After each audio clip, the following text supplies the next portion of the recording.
Hey yo, what's up? If you're wondering why Sab is not here, well, I'm the new runner of this channel. My name is Sabbycorn. I'm way cuter and more vibrant than my old avatar.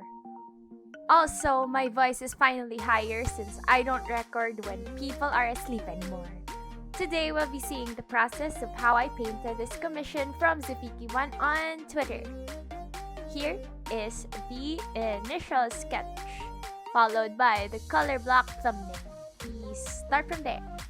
Also, don't forget to subscribe to my channel to see more of this cute little face.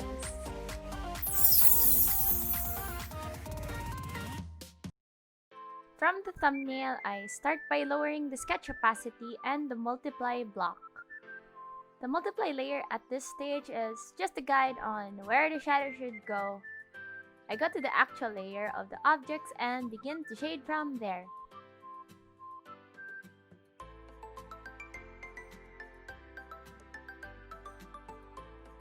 As you can see here, the lasso tool is excellent for overlapping shapes on one main layer. For example, the boobs.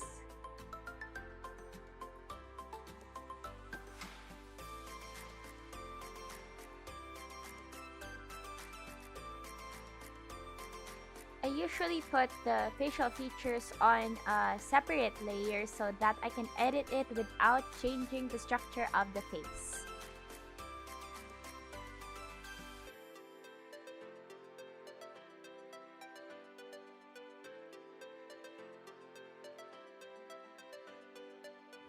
When doing pupils, it's always a good idea to put that on a separate layer as you can get the positioning wrong. I often don't separate the pupil layer and end up having to redo the entire eye. That's actually evident on my old time lapses. This goes without saying, but when you're doing hair, it's best to clump hair strands together. This makes the painting more appealing.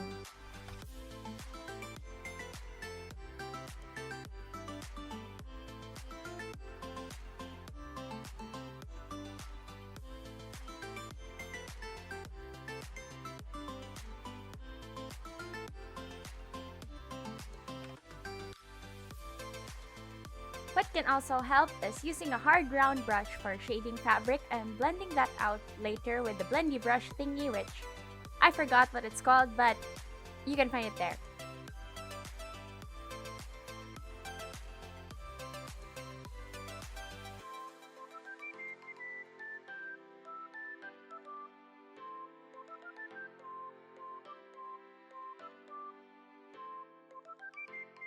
Sometimes it's also a good idea to shift focus on the object you're painting so the illustration feels like it's developing as a whole and not from one part to one part.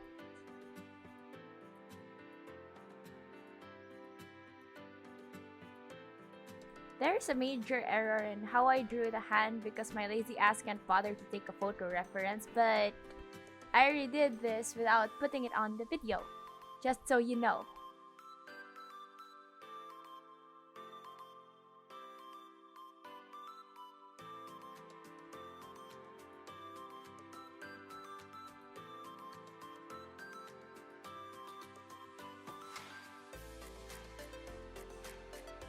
As you can see from the rocks, I placed strong lights on different layers so it will not affect the rendering on the object.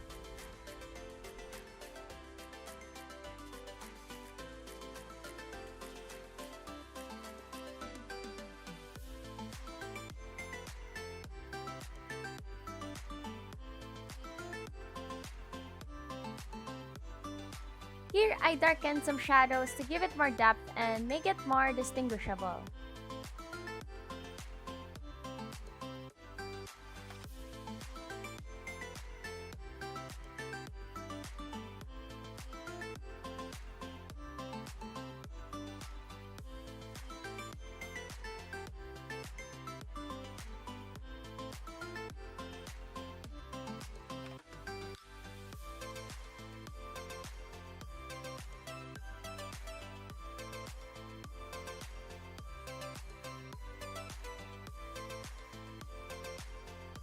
At this stage, I was painting and my best friend was in my room with me.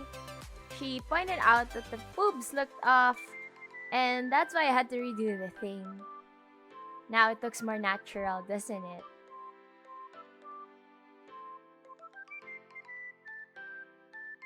Remember that embroidery and details on clothing don't just create lines, but also individual shapes on top of the material. Okay, I'm not gonna say much at this part because there's not really much to say. Enjoy the music.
So that I don't have to fuss with another layer to the collection, I set brush mode to multiply and painted on her cheeks. Brush mode allows the same effects with layer modes within the same normal layer. To make hair not too cartoonish but also not too realistic in a semi-realistic style art, it's best to add clump size variety and some individual hair strands. This makes the hair more flowy. Everything behind the main focus should be lighter and more desaturated because the farther an object is to the human eye, the more the atmosphere covers it. Here I placed the screen layer so that the character doesn't clash with the background. On the final output, I adjusted the background even more.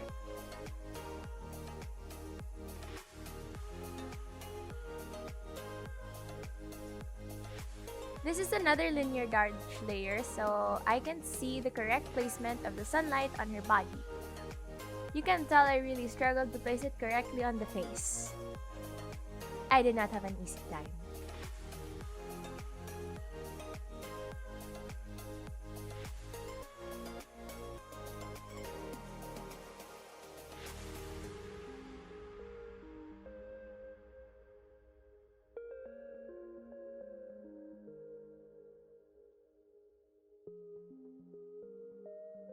Adding an extra multiply layer on the subject also makes it more natural and, as I said, more depth.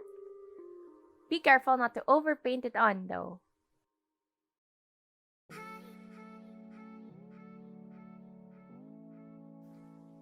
Also remember that light reflects on all objects including fabric. That is what I am doing here on the cloth.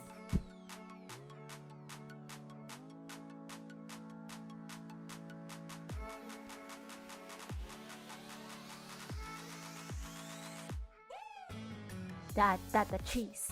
The cheese. The cheese. Brown, brown.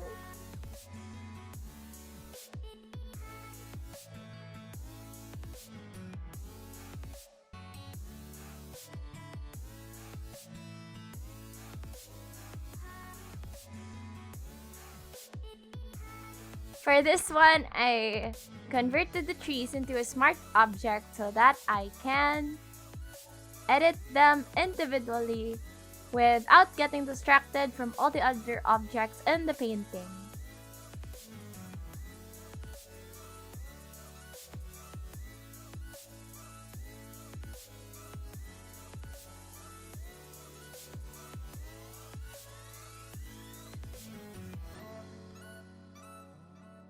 Also, when I do the background, I blur it a bit so that the main object could be more emphasized.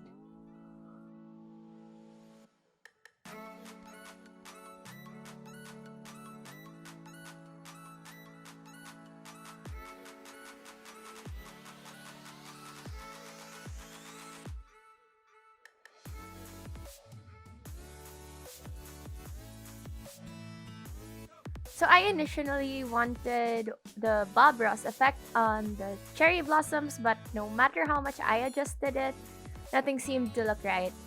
Sometimes it's really frustrating, but to delete and redo some things from scratch is the best option.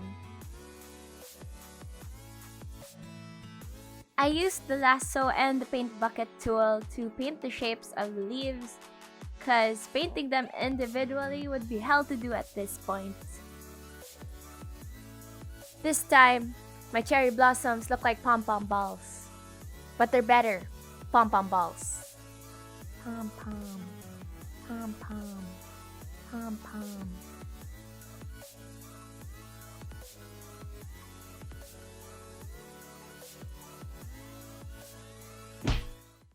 My editing is bad and I'm not hiding it. So, thank you guys for watching. If you learned something, please give this video a thumbs up. And subscribe to my channel, blah blah blah. Unicorn out. Peace!